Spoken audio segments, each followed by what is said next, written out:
Сәлеметсіңдер ме балалар? Сәлеметсіз. Қош келдіңдер. Балалар, бүгін біз ұлттық ойын ойнаймыз.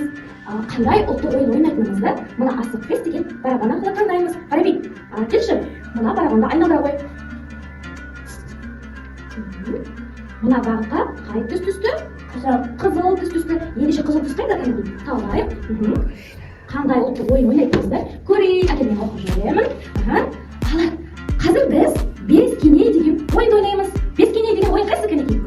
Иә, дұрыс айтасыздар. Бұл ойынның шарты екі топқа бөлінесіздер. Кәнекей, сіздер сұңқар тобы болыңыздар, сіздер қыран тобы болыңыздар. Екі топқа бөлінеміз. Мұнда 13 нүкте бар. Және сұңқар тобында 5, қыран тобында 5 қоржын бар. Негізінде бала бұл жерде асықта тұрады. Бір жолдар арқылы жылжытып отырып ойнаймыз. Бастаймыз ба ойынды? Иә. Ал олай болса, кеттік. Ойынды бастау үшін мінекей мен қолымда асық бар. Былай асық тұрса қалай аталады? Бұл бүк. Ал былайдан тұрса ішік деп аталады. Ал қандай сіздер бүк, сіздер ішік.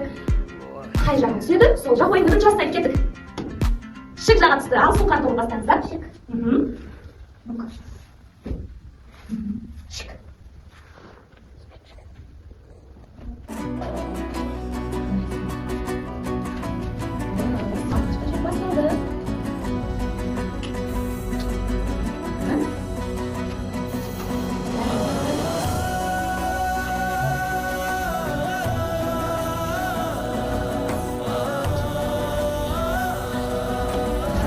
Көңілді ойнайық бала, көңілді.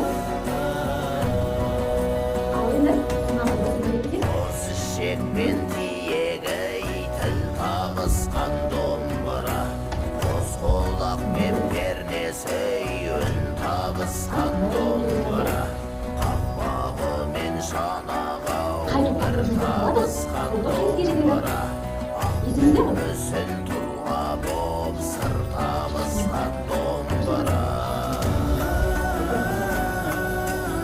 Ойлап болған ба? Ya, dulu sekarang kita cinta ya, cinta.